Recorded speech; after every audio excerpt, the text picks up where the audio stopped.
क्या बात है अस्मारा, परेशान लग रही है? नहीं, कोई बात नहीं।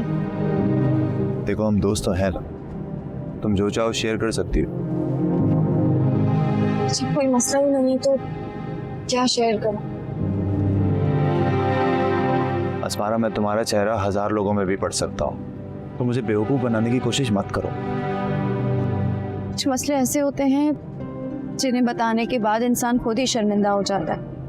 ठीक कह रही है, लेकिन हम जिंदगी में किसी को तो इतनी अहमियत दे सकते हैं ना कि उससे हम कुछ भी शेयर कर सकें बिना किसी शर्म के। वक्त सब कुछ दिखा देते हैं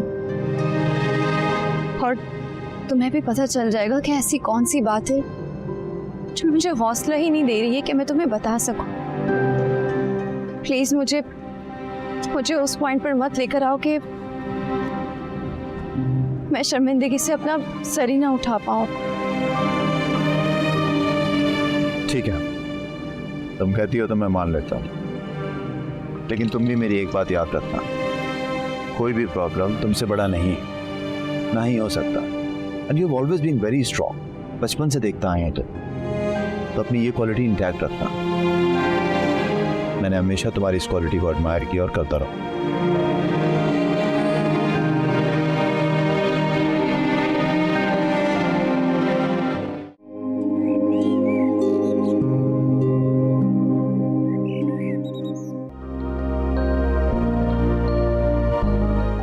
खैरियत?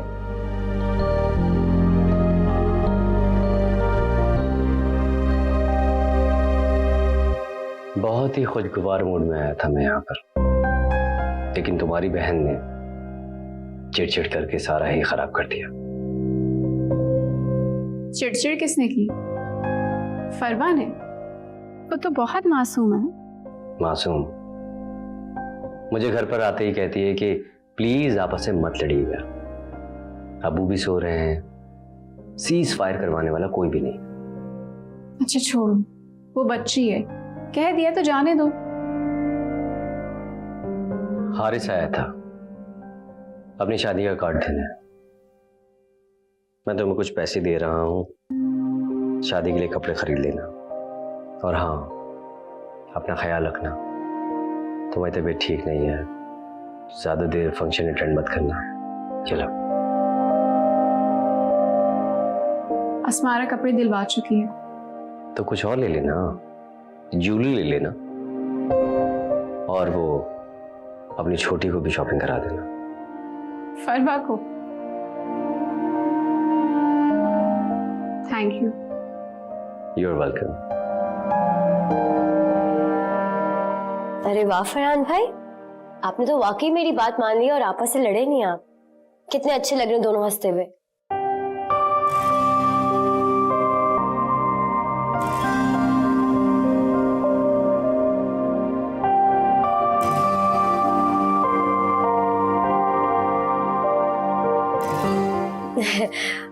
अच्छा आप दोनों बैठे, मैं आप लोगों के लिए चाय ले आती हूँ। तो क्या, बैठो। ये भी पागल है।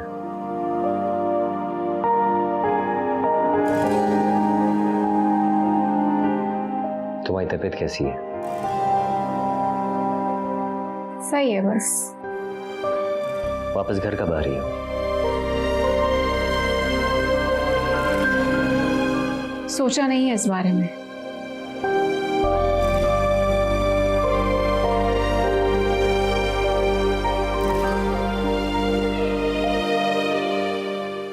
एक रिक्वेस्ट है तुमसे, जब शादी में जाओ तो अपनी पिक्चर्स खींच के जरूर भेजना। ठीक है।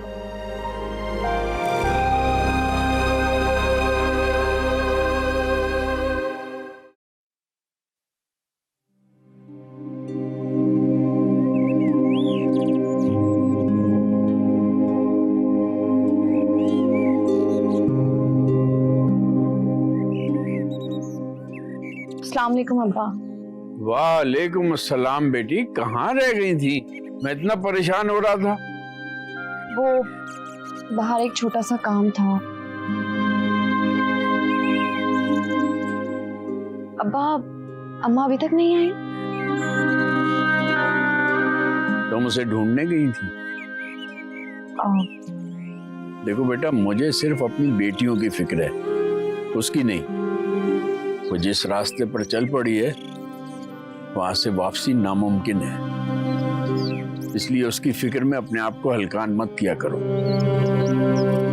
अब्बा, क्या माँ से ज्यादा करीबी कोई खूनी रिश्ता होता है? नहीं। हमारी माँ का इस दुनिया में बहुत अजीब ही किरदार है। जो दर्द बेटियां अपनी माँ के सीने से लगकर उतारती हैं, वही दर्द खंजर की सूरत में हमारी माँ हमारे सीने में उतार रही है। नहीं बेटा, किरदार अजीब नहीं है, हमारी तकदीर अजीब है, हमारी आजमाइश। याद रखना बेटी, अल्लाह हिम्मत से ज्यादा आजमाइश नहीं डालता, और जो लोग बेतहाशा आजमाइश से गुजरते हैं अल्लाह उन्हें बेतहाशा नवाजता भी, फिर सब दुख भूल जाते हैं। लेकिन अब्बा, आपको तो किसी चीज से नवाजा नहीं गया, आप तो हमेशा आजमाइश में ही रहे। आपकी आजमाइश तो कभी खत्म ही नहीं हुई। नहीं बेटा, ऐसा नहीं कहते, मैं तो अपने रब की रजा पर शाकिर हूँ। अल्लाह का लाख लाख शुक्र है कि अल्लाह ने मुझे ऐसी बेटियों से नवाजा जो मेरी फर्माबरदार हैं, मेरा ख्याल रखती हैं।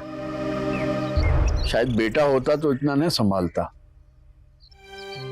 और ख़ास तौर पे तुम तो अल्लाह की तरफ से मेरे लिए बहुत बड़ा तोहफा हो। मैं जब अपाहिज हुआ तो तुम मेरी टांगें बन गई, मैं जब कमज़ोर होता हूँ तो तुम मेरी ताकत बन जाती हो। मेरी बेटियों ने मुझे बहुत सुख दिए, और तुम देखना अल्लाह की नवाजिशें हम पर कम नहीं होंगी, और आजमाइशें तो करम वालों पर डाली जाती हैं। मैं अल्लाह का शुक्र अदा करती हूँ कि आप मेरे अब्बा हैं।